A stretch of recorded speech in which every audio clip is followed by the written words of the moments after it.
And please quiet your voices so Lori can make the introductions. Thank you very much. Lori Regan. Thanks, Greg, and good afternoon to everybody. I'm excited about this next panel. These panels have just been amazing, and we've got another very special group for you. We're going to be hearing about MEF's Exposés, specifically foreign aid and immigration reform. This panel is moderated by Jim Hanson. Jim is the chief editor for the Middle East Forum. He previously served in U.S. Army Special Forces and conducted counterterrorism, counterinsurgency, and foreign internal defense operations in more than 24 countries. He is the author of several books, including Winning the Second Civil War Without Firing a Shot, and Cut Down the Black Flag, A Plan to Defeat ISIS. Todd Bensman is a senior fellow at the Center for Immigration Studies and a former Texas counterterrorism intelligence officer. He is the author of books on border security and transnational threats. Jeffrey Breinholt is a professor at the National War College and former DOJ official who helped establish terrorist financing prosecutions. His experience spans national security law and surveillance policy. Welcome, gentlemen. We're looking forward to hearing from you. Happy to be here. I am going to announce that Benjamin Baird, who was also supposed to join our panel, is under the weather. He runs MEF Action and our interactions with Congress, and a lot of the work I'm going to claim credit for right now was his and other folks, and so I'll do my best to fit in for him, but we worked on a lot of it together. Thank you to the panelists. I would also like to say that Todd Bensman, this is his last civilian act before he goes into the administration to work for the border czar, Tom Homan. Yeah, that's he's probably one of my favorite people to watch destroy journalists professionally. It's between him and Stephen Miller as to who does the best job of choking the life out of them. And Carolyn Levitt does it just with a smile on her face. So I don't know. There's a lot of that going on. And Jeffrey is going to give the view. He's got DOJ, Department of Justice, prosecutorial experience. So I think there's a lot of things we can talk about. I'm not going to lie. I am tickled pink by what has been happening inside the Trump administration and all over. A lot of chaos, okay, that comes with the territory, but there's a lot of action, and I think we've suffered from inaction for far too long.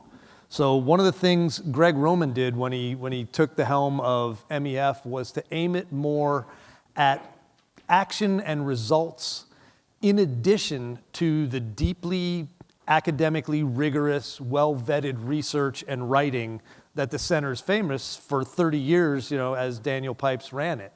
So I think the transition there really came to fruition, and I'm going to start by taking the story of what happened to USAID that you may not have heard that was MEF in action. On day 2 of the Trump administration, work that had been done over the previous 5+ years by MEF to track grant money and funding that went, U.S. tax dollars, that went to terrorist-affiliated organizations was collected. It had already been in a report. It had already been offered to the Biden administration. They did nothing with it. They did not want their friends to lose funding, I think was the fair way to say that. When the Trump administration came in, it was literally day 2. They took this report into the State Department, which owns USAID, and it was circulated at the highest levels there. They looked at it, and it showed $122 million of our money had gone. And it was not just a vague number pulled out of the air. There were voluminous charts and graphs and lists of the grants by number, who they went to, and an explanation of why this seemingly innocuous sounding organization like Helping Hands Relief or Smiley Happy Fun Gaza Time or whatever it was, right, was not really who they say they are and should not have been getting taxpayer money. They sent it to DOJ, and the guys at DOJ, they lost their minds. They said, this is what we need, because they had an idea. Everybody knew that our foreign aid was dirty. Everybody, it was common knowledge. but they didn't have the literal proof you could wave real small, you could roll it up real small and poke somebody in the eye with it. And we handed that to them, and they took action. And DOGE descended. They shut down everything USAID was doing. And all of those things were a result of the support of people here and the good work of MEF's research and analysis people and MEF Action. I'd just like to congratulate all of them.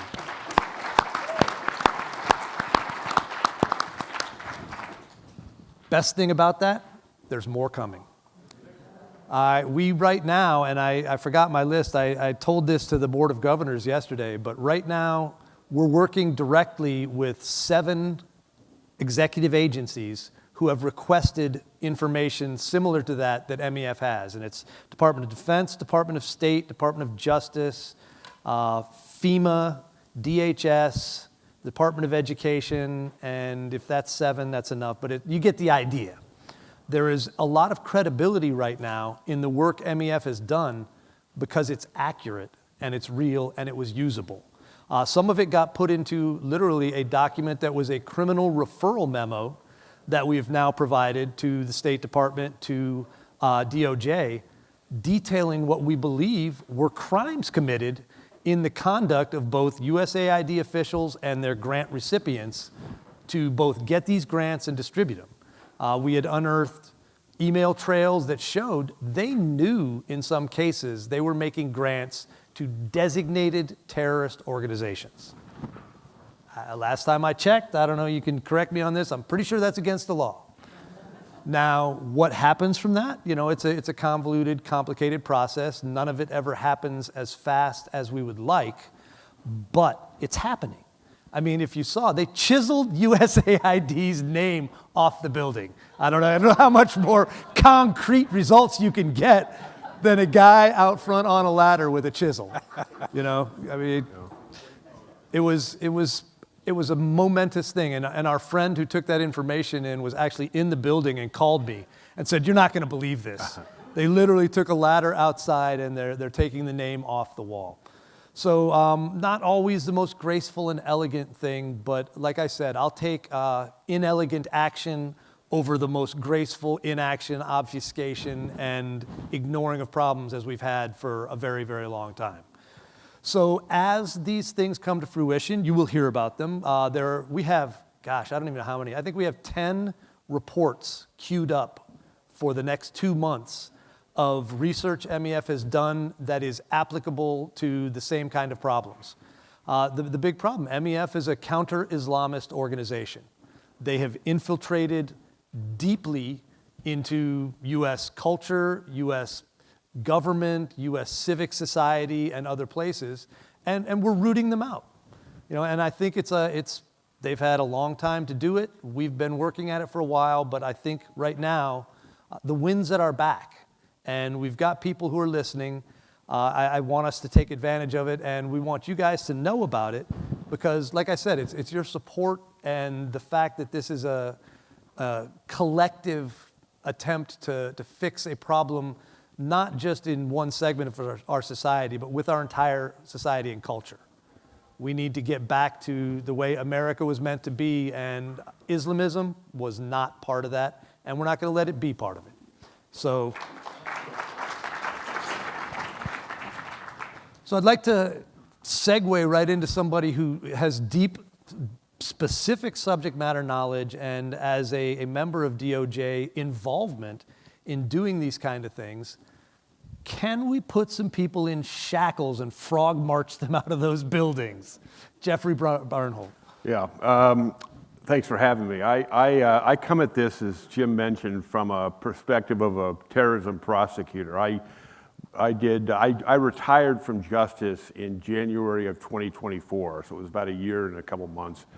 My most recent posting was at the National War College, where I taught for 3 semesters. But basically, my time in counterterrorism as a prosecutor mirrors the relevant timelines for the Material Support Statute.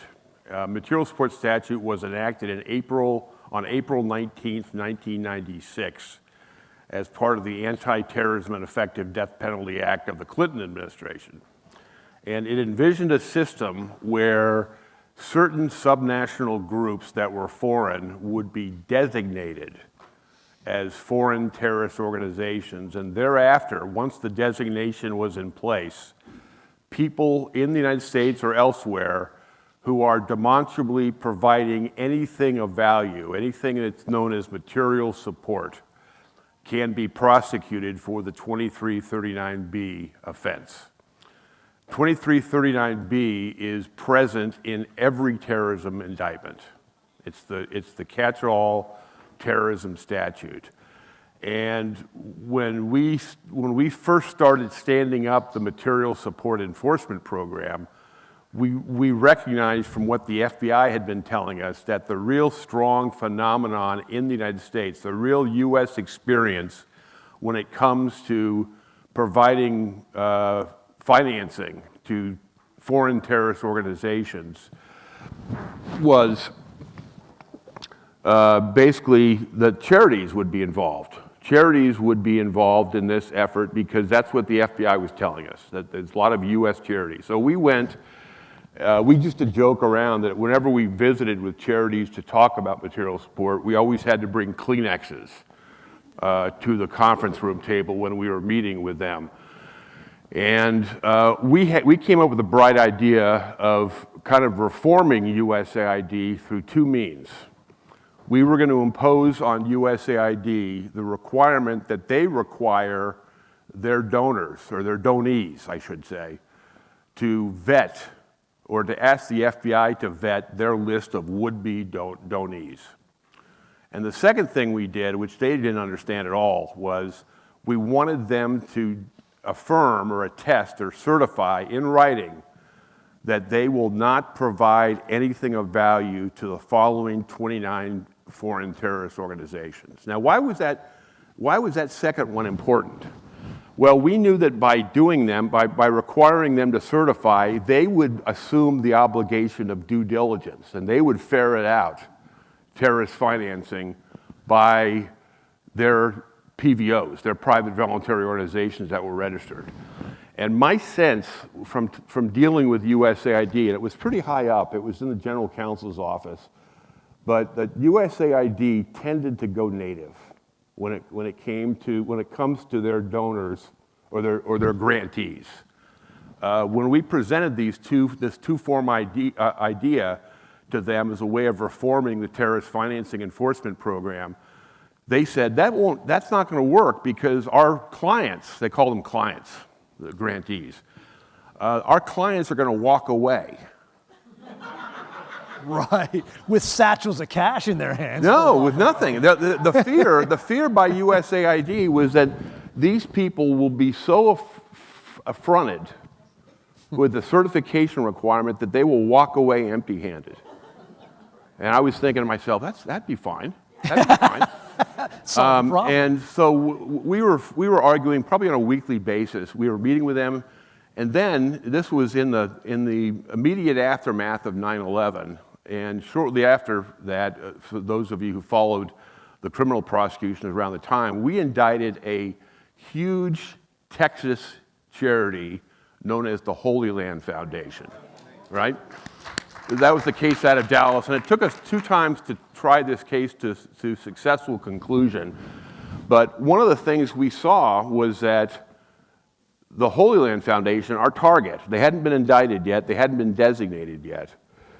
But one of the things we found was that their donors, or their donees, I should say, I keep mixing that up, their donees were putting on their website a USAID seal that basically said, we have gotten a clean bill of health from USAID. And so we have met the standards under GAP and GAS, which was a complete abuse. And we had to tell USAID that we're about to indict Holy Land Foundation. And they said, well, we'll take it. We'll make sure Holy Land Foundation takes it down, which was good. And so, at least you could ask. Yeah, at least, yeah. And then what happened was in the midst of trying the Holy Land Foundation case, USAID ended up giving money to some of the Zakat committees that we had charged as Hamas affiliated. And that was not right, and we had to convince them to stop doing it because that's what we would be charging Holy Land Foundation with, is providing material support to Hamas in the form of these Zakat committees. And we ended up getting a good expert, a guy we were going to use in the Holy Land Foundation prosecution, a guy named Matt Levitt, some of you might know. And we marched him over, we paid him for this time, because he was an expert witness for us in the trial. This basically came off the top. But we marched him into USAID and said, here's our expert. Matt, tell them about these Zakat committees. And he said, well, I'm going to testify that Hamas controls this, this, this, and this.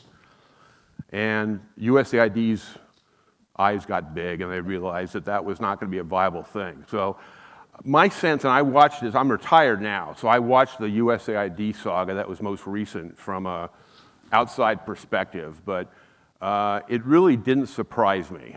Really didn't surprise me that they eventually got caught and exposed for what they had been doing for the last 20 years.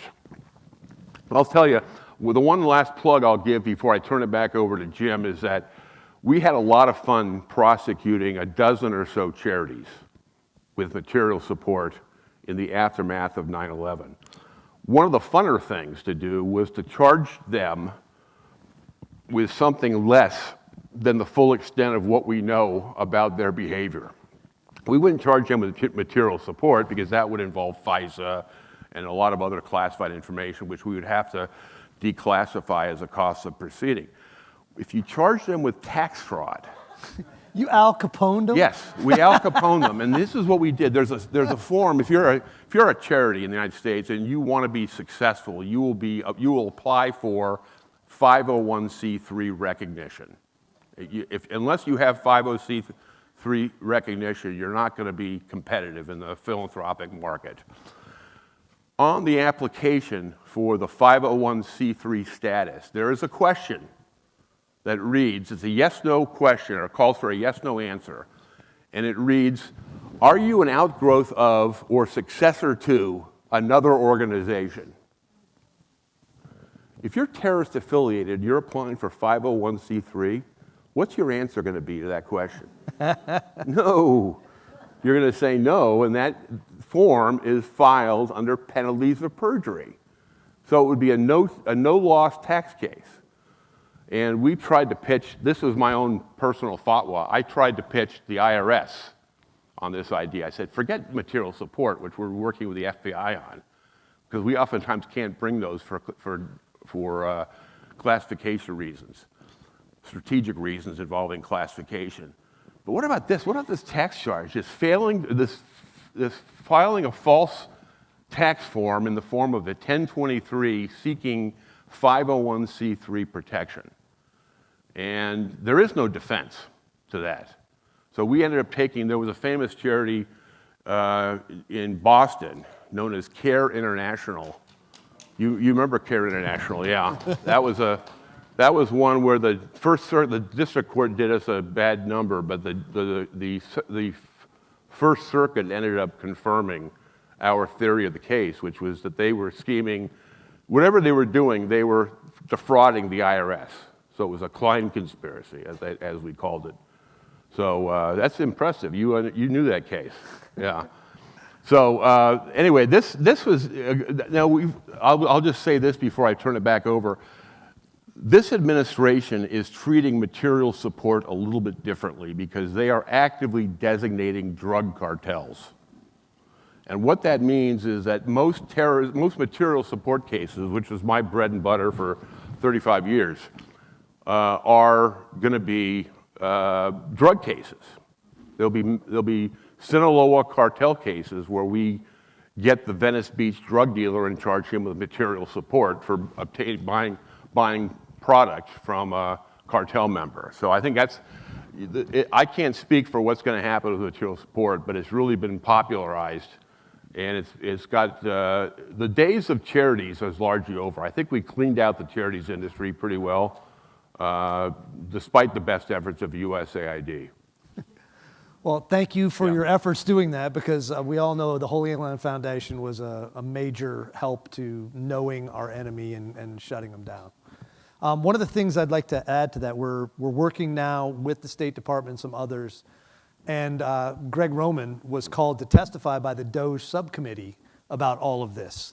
They've asked for our help in what can they do when they do give foreign aid. How can they actually vet? Because they not only didn't want to, but they weren't capable. So they didn't have the capabilities, they didn't want to, and when they did know they were doing something wrong, they obfuscated it, or even up to lied about it, which hopefully we'll get to the criminal part of that.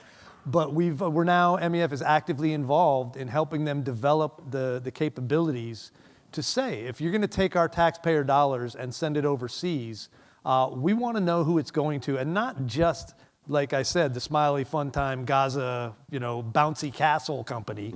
No. Who are they working with? Who's working with them, and an actual legitimate way to guarantee that our tax dollars won't be used to support enemies of free people everywhere. So thank you for that, and we'll keep you guys in the loop as we continue to do damage to these folks. I wanna ask Todd Bensman now, though. We're gonna shift a little bit, and I want to go back. You and I talked about this one time previously. I guess it hosted Seb Gorka's radio show, and Todd came on to talk about something that fascinated me, because it was just one of those things. Really, that's actually happening, and in our porous southern border, prior to when it recently became extremely much less porous, almost impermeable, which is kind of nice. Keep working on that, incidentally. There was a mosque in Tijuana that was essentially a way station for the Islamist pipeline into the US. Just take a moment to digest that. Now, tell us that that's real. Sure. First of all, thank you for having me. Pleasure to be here again. And all the talk about Holy Land Foundation sort of triggered a memory that it's going to kind of date me a little bit, but I used to work as a reporter for the Dallas Morning News and was covering the FBI and the Holy Land Foundation investigation at that point. And they sued 5 of us reporters at the Holy Land Foundation. I was one of the 5. 4 of us happened to be Jewish. I'm sure that's a coincidence. And the 5th was just a righteous, reporter. And I think that might be the very first case of Islamist lawfare. I can't find one before that, and man, it worked. They shut us down. The whole time during that litigation, it was federal litigation up in the Northern District of Texas, the newspaper forbade us to write anything about the Holy Land Foundation case or anything else about Muslims in the area. 9/11 was ahead, just not that far ahead, and we, by that point, had hammered out a settlement between the Holy Land Foundation and the newspaper that they were going to get prior review of any story that we ever wrote about them again. And then 9/11 happened, and the Bush administration ended up announcing indictments against all of them in the first case in the Rose Garden. They dropped that litigation. That settlement never got signed, and they're all still in prison on 60, 80-year sentences. Anyway, Nice. a little bit of trivia that kind of triggered. I was a younger reporter. But yeah, getting back to the border, yes. So a little bit of quick background is, I work for the Center for Immigration Studies on the nexus between illegal immigration and Islamists crossing and terrorism. So, of course, and I've spent the last 4 or 5 years down there in 6 different countries, and from Tijuana all the way to Matamoros, writing about this mass migration crisis that has just ended. And I will say that it is ended. I was just down there a month ago. It's dead. They shut it down. And by the way, it took about 1 hour. Inauguration day. We didn't need a big Senate bill. Remember the big Senate bill? We got to have a big Senate bill, bipartisan. As soon as I'm elected, we're going to do a Senate bill. This time I'll sign it. We need comprehensive immigration reform. The system's broken. We got to fix root causes in these other countries, have a Marshall Plan in Central America and all that kind of stuff. Nah, they just had to flick the switch and it was over. Turn off the vacancy sign? Or Yeah. No vacancy. But a lot of damage was done during those 4 years. 10, 12 million people came through. I want to say 45% of all foreign nationals that crossed that border and were waved in, because that was the policy, was to wave almost everybody right into the country immediately. So they were all just giving themselves up, looking for a border patrol to turn themselves into so that they could be stamped into the country. About 45% of those were from countries other than Mexico and Central America. So many people from Muslim majority nations were crossing that, and I want to say we still don't really fully know. When I get into the administration, I am totally going straight there to find out what the numbers are. I won't be able to tell you probably, but there have been some leaks that indicate that we might have had 250,000 foreign nationals from all of the nations of the Middle East and South Asia, Northern Africa. I mean, really, there's no country that's not represented in significant numbers now inside the United States. So while the border may be closed and very, very few new ones are being let in, I think we let 9 altogether into the country, and that's because they're material witnesses in some different kinds of prosecutions. When they're done testifying, they still got to go back.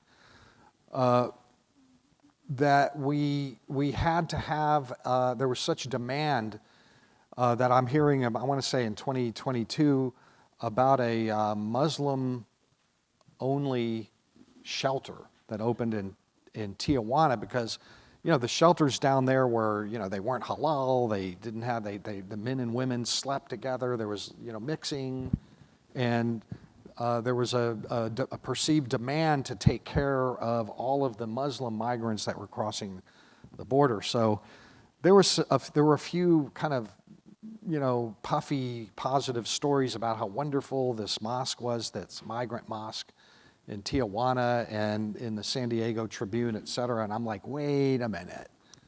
I'm going to go down there and investigate that mosque and that migrant shelter. So I did. I went over there and tooled around for maybe 3 or 4 days, interviewing all of the immigrants in and around it, and finally made a beeline into the interior and interviewed the director, who is a Mexican convert to Islam, running this thing. They were full house the entire time. Absolutely. Everybody that I met there had heard about this place from around the world. Uzbeks, a lot of Chechens when I was there, Mauritanians, Somalis, really everybody from around the world had heard about this place because they were assisting in providing a parole program called CBP-1. I don't know if you've heard of that. They were just kind of rubber stamping people from around the world right over the bridges.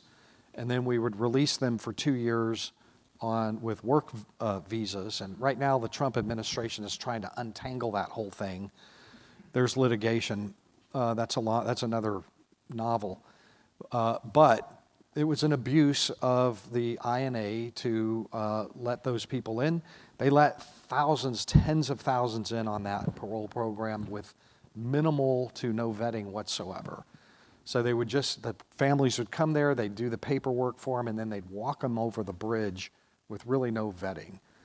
But the bigger, I guess, takeaway, because I came at this from a national security standpoint, nobody else had bothered to look at that place as a national security problem. These are called special interest aliens. That's what Border Patrol calls somebody from those countries of national security concern, they're supposed to get that SIA stamp so that they get funneled into secondary inspection. That means eyeball-to-eyeball interviews. They're strangers. Half of them don't even have IDs. Right? I lost it. I got robbed. My name is Mickey Mouse, believe me. And so, we're supposed to bring them and, really kind of eyeball them and interview and go through their pocket trash and all that. None of that was happening. The whole 4 years, none of that was happening. We were just letting those people in. We let those people in. And so my question to intelligence community friends, I still had quite a few, especially in that area, is what are your orders with this place down there? Because back in my day, when I was doing intel, we'd be all over that thing. It should have been an intelligence collection point. It should have been a honey trap. Come stay at our nice mosque here, Give us all your stuff. We'll help you.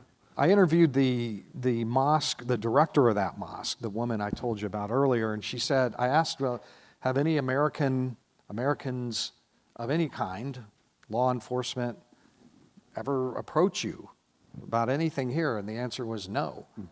Well, what about Mexican intel? Anybody ever approach you? No. Then I went to my intel people and I said, are you guys doing anything with this place? And there was this I got this from two different guys who were like, oh my God, that's this whole story. There's this whole drama with that place.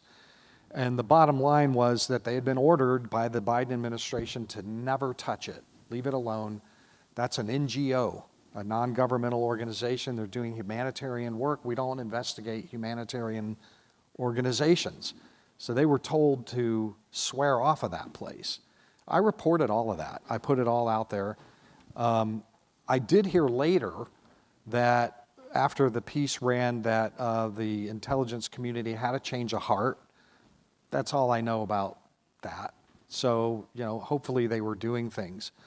But I think that's a great way to just sort of segue into the fact that, I have, if you've read me or followed me, I've always been sort of this, hey, there's a national security threat at the border with those kind of people coming in.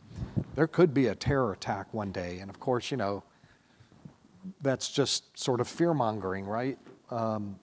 But we did finally have one. We had our first terror attack in the United States on October 26th in Chicago, targeting the Orthodox Jewish community. A Mauritanian crossed the southern border at Tijuana. Don't know if he used the mosque, but probably.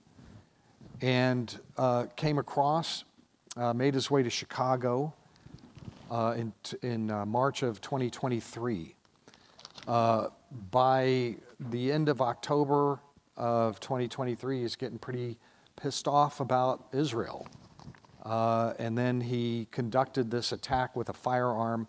He meant to go into a shul and slaughter every Jew in there, but couldn't help himself on the way there. By the way, he was wearing a green and yellow workman's vest. If that means anything to you, if that doesn't mean anything to you, if you look at the campus demonstrations, that's what they're wearing. That's the uniform, is the worker's vest with the reflective. Go look it up. You'll see that all over there. Well, he wore that to his attack. So that tells you where he was mentally. He couldn't resist shooting a visibly Orthodox Jewish gentleman on his way to shul and got him in the back and put him down. He survived, thank God. And then the police came and there was a horrendous firefight for 20 minutes all over this Jewish neighborhood, bullets smacking all over the place. They wounded him, took him into custody, and he was charged with terrorism. First border crosser in the United States to actually draw first blood. Unfortunately, though, it was so close to the election that it kind of got lost. Donald Trump did mention it at his very last rally, that there was a border crosser who conducted a terror attack. Last final rally, but nobody picked it up. Chicago media wasn't interested. Nobody was really interested in this thing. To this day, I'll bet you most of you haven't heard of it unless you read MEF or me. I wrote a 3-part series I'll just say that one last thing before I turn it over, is because he ended up hanging himself in jail, we're not going to get a trial. And I thought, and by the way, his name was Sidi Abdullahi, Muhammad Abdullahi, hanged himself after he was charged and arraigned. I felt like I needed to go to Chicago and investigate this. I didn't really have good contacts in Chicago. So I contacted Greg Roman over here and said, hey, can you hook me up with people in the Jewish community? I need to talk to, I'd love to be able to get that victim, his family, they've never been interviewed, the rabbi, none of that. And bam, within a day or two, they hooked me up and I had my interview, the first one, the only one ever, with the victim of that attack who survived, his wife. I'm still in contact with them. The rabbi, all of the neighbors in that neighborhood finally got an interview about that terror attack. Anyway, with that, and thank you, Greg, for that. 3-part series. And I think we did rerun it, MEF did rerun it, so it's on the website there. So lots more to talk about that, all of that. It's a horrible story, and they're not the only ones who made it through. You know, we don't know who's just lying in wait for their opportunity to wreak havoc. We're going to have a Q&A session in just a little bit, so if you do have questions, write them down. We'll collect them, and we will endeavor to answer them. I want to ask a question.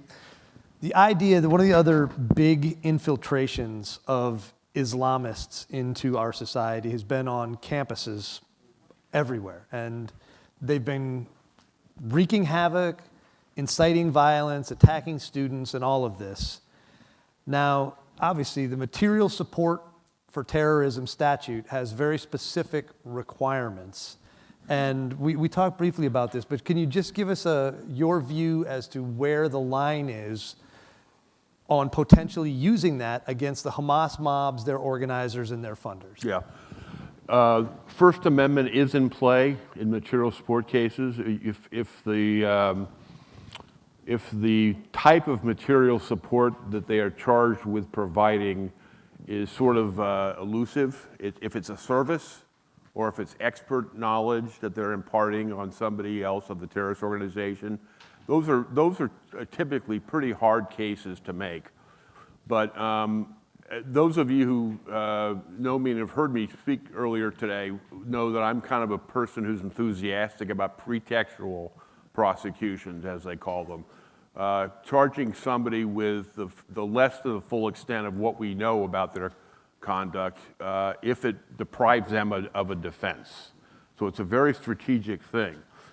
The immigration world, which Todd has talked about, is a very good, provides a very good opportunity for that type of strategic charging, because you can basically, first of all, you can denaturalize somebody upon the conviction of them for naturalization or visa fraud. So it's a 0 to 6 month sentence, and so the person is all relaxed because they've just been sentenced to 0 to 6 months, and the judge will say, turn around and look behind you, and there's a person from ICE who is here, who is ready to take you into indefinite custody while we wait, because you're out of status. You're no longer a citizen as of now. And it's a pretty harrowing thing for people who probably have not, for the most part, accounted for that in their mind when they pled guilty, because their lawyer didn't tell them of that consequence. We got a lot of, the other thing is that when you come in for naturalization, on the naturalization applications, there's all these questions about whether you have engaged in human rights violations. And so we ended up having we had a community leader, Islamic guy named Fawaz Damra in Akron, Ohio. And he swore up and down that he was a good, peaceful citizen. He loved the Jews. He loved the Christians. And what he ended up doing, we charged him with naturalization fraud on the theory that he lied by answering no to the question, have you ever advocated the violent harassment of people that would be a human rights violation? He answered no. What do you think we played for the jury? A fundraising appeal where he is making slashing motions saying, terrorism and terrorism alone is the only path to liberation. Jews are sons of monkeys and pigs, as he's making this thing. It was all played. It was all played for the jury. And so he ended up getting convicted of naturalization fraud. He's like, that's not much. Well, guess what? There was an ICE agent hanging out, and he was denaturalized that sentence. He was a stateless Palestinian, so where was he sent?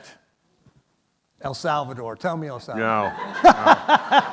Yeah. He was sent to Israel. And we got assurances from our Israeli friends that they would keep him alive. But he was not high on their list of favorite inmates. Well, I like that. That's creative, and there's a lot of that going on. I think we've seen some creative uses of the fact that if you come to this country, you have to act decently. You're not allowed to come here and overthrow it and act horribly against people. I want to ask you, Todd, you told me a story about a piece you wrote about a memorial at Columbia that in my mission to make sure everyone is properly outraged, I think you need to tell these people. Well, I am a recovering journalist, so you have to. I did that for 23 years. So, I'm a little bit attuned to still the culture of journalism and the industry to this day. And I want to say about a year ago when the campus protests or demonstrations were sort of peaking, they were occupying ground and building and that sort of thing. I have some friends that graduated from Columbia Journalism School who went there for a reunion. And they walk into Pulitzer, they're Jewish, they walk into Pulitzer Hall, the vaunted Pulitzer Hall on campus there, and half of the building was covered with a memorial to the fallen Palestinian journalists, and I put that in air quotes. You cannot put a memorial in a place like that, a hallowed place like that without campus permission all the way up. You can't miss it. And they took some photos, and then I sort of zoomed in on the photos and started doing some research, and lo and behold, these weren't journalists. These are people who were employed by U.S. designated terrorist organizations. Now, what that means is, yes, you kind of do have a First Amendment right to herald and laud designated terrorists, I guess if you want, but at Columbia University and Pulitzer Hall, that's where the school is gonna approve of that. I broke a story on that in the Daily Mail about the fact that at least a third of them that were on that wall killed in action were working for U.S. designated terrorist organizations. And I followed up a day before the Pulitzer Prizes were handed out, because it was still up, even after the Daily Mail piece, pointing out, this one I wrote in the Daily Wire. Both of these pieces were reprinted in MEF, so you can probably find them there, pointing out that the United States usually reserves Hellfire missiles for people who are propagandists for ISIS and Al-Qaeda. We've blown up a whole bunch of them overseas. If you're writing, publishing, producing slick magazines for Al-Qaeda and ISIS and all the rest of them, we're going to kill you. And so here were people who were being lauded up on Pulitzer Hall, on the walls of Pulitzer Hall, that were legitimate U.S. targets being lauded. So at some point, and of course the university refused to comment, even though that they train their journalists, you must always comment, you must always be transparent, never would comment about any of this. Eventually, I was able to get somebody in there to see if it was, because I wanted to write another piece, and then they said it was gone. The whole thing had been taken down. So I don't know what happened. Maybe we had some role in, exposing that. I do know that some donors, Jewish donors from the school, were mad enough about it to pull their money. So there's Money that. talks. Yeah. Just side anecdote on that. I actually had a hand in getting a Pulitzer Prize winning journalist who was a stringer for the AP in Iraq thrown in jail. Yeah. He was attached to Al-Qaeda in Iraq. Uh-huh. He kept putting these stories out and pictures out right after the bomb went off. Just magically happened to be right there in a safe place where you could get a perfect picture of the carnage. And I had a friend over there who said, we know this guy is a bad guy and the administration does not want to mess with him. And so we went ahead and wrote a story about it here. And the public outcry caused them to go ahead and scarf him up. And he spent a couple years in prison before we traded him for somebody else. But there's plenty of those scumbags. All right, let's get some questions. There's some good ones here. I want to get, Richard Irving has a great question here. Is it possible to cost effectively screen the SIA type immigrants, or are they just going to get lost in the system? That's a good question. Right now, yes, you can screen them because there's hardly any coming over. So yes. The 9 a day, right? But I'll just say this, that before Biden did what he did at the border, opening it up, we had comprehensive SIA inspection regimens in place. They usually, and I know because I was involved in it. I did a lot of this personally. You get one of these guys in ICE detention, they get stamped special interest alien, and you go eyeball to eyeball with them. Where are you from? Looking for deception. Go through their pocket trash. There are ICE intelligence officers and FBI agents that just do this all day long. From 2004 to 2021 is about how long we were doing that. That was when we had maybe 3,000 to 4,000 a year crossing, and we didn't get to all of them, even at 3,000 or 4,000. Sometimes they would just bond out before we could get to them.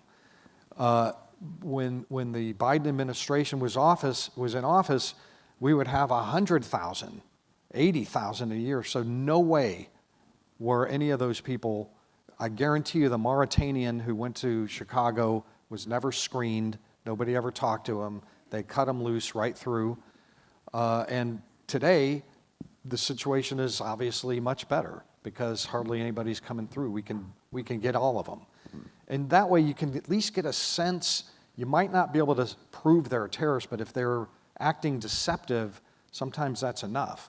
And you're running databases in the Five Eyes, the rest of the world, that maybe our military or somebody else's military picked up on these guys. We had over 440 people hit our border in the last 4 years who are already on the FBI terrorism watch list, and at least 100 more that got through accidentally. We accidentally released guys on the FBI watch list and had to go track them down and reel them back. All right, well, I think we have hit our time limit. Not as many questions. I hope there's some good questions here. But thanks for your attention, thanks for listening, and keep your eyes peeled. We're going to take down some more bad guys.